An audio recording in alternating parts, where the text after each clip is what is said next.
Hai guys, welcome back to my channel. Nah, kali ini aku akan menjelaskan tentang apa sih disproportional star fit random sampling.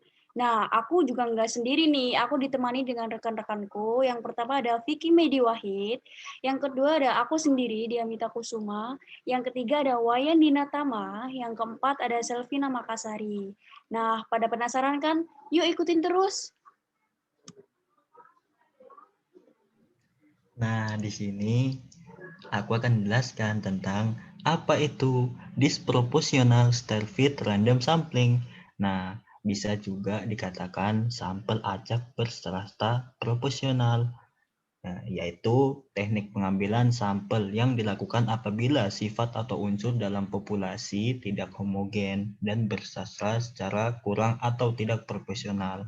Nah, itu dia penjelasan dari disproportional stratified random sampling. Oke, guys.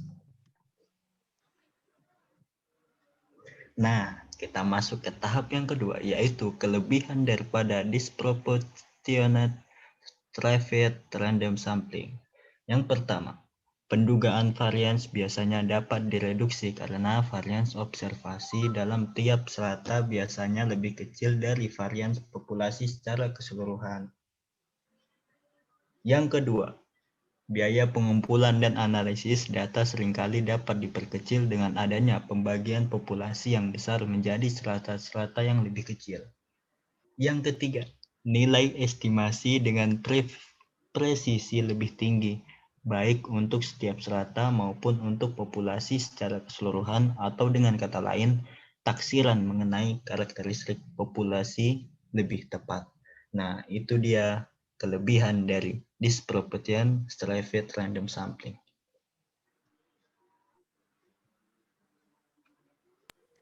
Berikut kekurangan dari disproportion stratified random sampling. 1. Seringkali tidak ada informasi awal yang tepat sebagai dasar pengelompokan.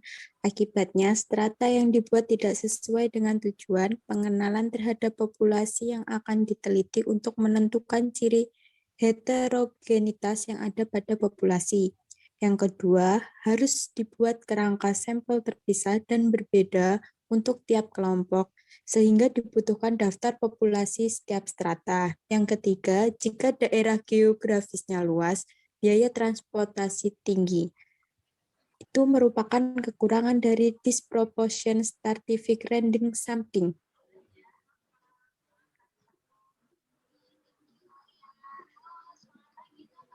Rumus perhitungan disproportion stratified random sampling. NI sama dengan NI per N kali N. Keterangan NI adalah jumlah sampel menurut Startum. N kecil adalah jumlah sampel. NI adalah jumlah populasi menurut Startum. N besar adalah jumlah populasi. Berikut merupakan rumus perhitungan. Berikut adalah contoh kasus. Misalnya, populasi karyawan PT EGZ berjumlah 1.000 orang yang berstrata berdasarkan tingkat pendidikan. Ada SMP, SMA, D3, S1, dan S2. Namun, jumlahnya sangat tidak seimbang, yaitu SMP 100 orang, SMA 700 orang, D3 180 orang, S1 10 orang, dan S2 10 orang. Jumlah karyawan yang berpendidikan S1 dan S2 ini sangat tidak seimbang, terlalu kecil dibandingkan dengan strata yang lain, sehingga dua kelompok ini seluruhnya ditetapkan sebagai sampel.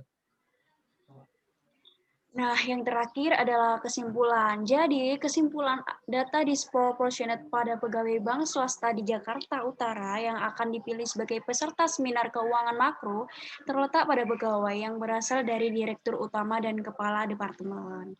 Nah, sekian penjelasan dari kami tentang apa itu disproportionate dan semoga bermanfaat dan dapat dimengerti oleh teman-teman semua.